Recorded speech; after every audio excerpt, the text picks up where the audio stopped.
materials. We made a number of recommendations as to what we should do in order to reduce those probabilities. Several of those related to the relationship between the West and the Muslim world.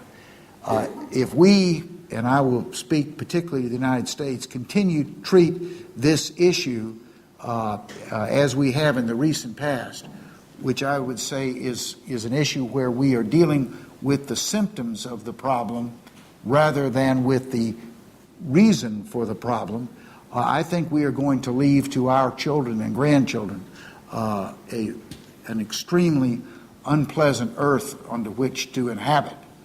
I think this is the time for people of goodwill across these great religious traditions to make a commitment to greater understanding and to use that understanding for our mutual benefit.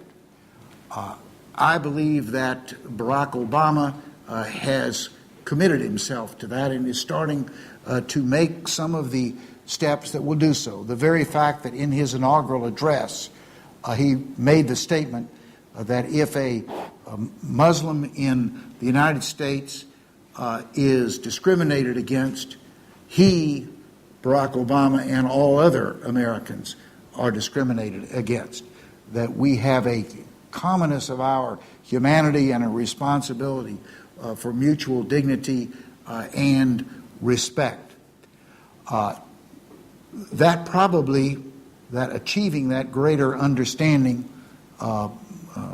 is going to be one of the most challenging of the recommendations that we have in our report.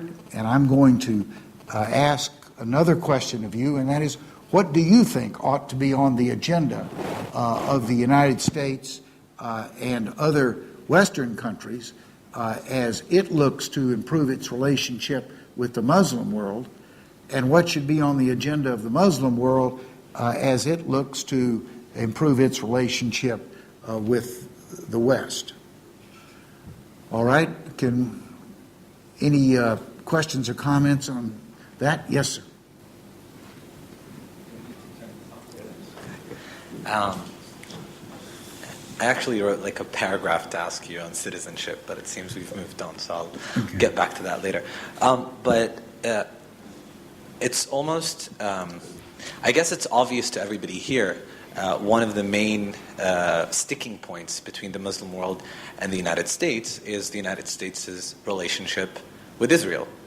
And you touched on 9/11 at the very beginning, and it's also really obvious well, not obvious, but I guess a lot of people see it here as what happened on 9/11, and you said it, that you would leave a world that's very unpleasant, is that a lot of what happened then was not because, I believe, problems with American domestic politics or lifestyle, but largely because of what has been done in the name of the United States around the world.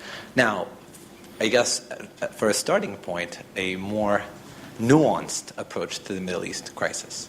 And I think, looking at Obama now, there is a little bit of that. What we can do is maybe lose a little bit of our sense of victimization, of victimization.